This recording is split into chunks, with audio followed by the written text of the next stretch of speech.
Another day, another DIY na naman ang nanay na ito. So, ganito pala kakapal yung foam wall stickers na to. 20 by 50 cm ang sukat niya. Self-adhesive and sobrang daling i-install.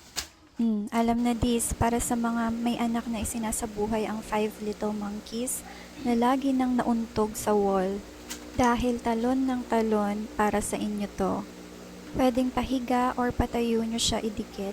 Ako, patayo ang ginawa ko kasi 20 pieces lang yung na-order ko and sakto lang yung 20 pieces para sa dalawang wall na pagkakabitan ko. Gaya nga ng sinabi ko kanina, napakadali niya lang i-install, wala pang 30 minutes, tapos ko na lahat idikit yung 20 pieces sa dalawang wall. Pinaka-importante yung unang ikakabit nyo na dapat pantay dahil doon na magbe-base yung mga susunod. And ito na nga yung resulta. Oh, go na, go!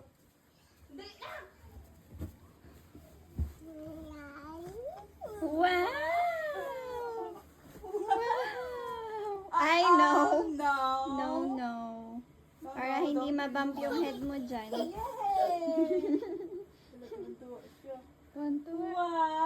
Wow! Ganda! Oh, pwede ka na mag-jumping on the bed.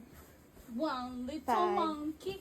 Ay, pala yun. One lang pala. One little monkey jumping on the bed. Kaso, parang mas mataas ka pa din. She fell off and bumped her head. Mama called the doctor and the doctor said, no more monkeys jumping on the bed.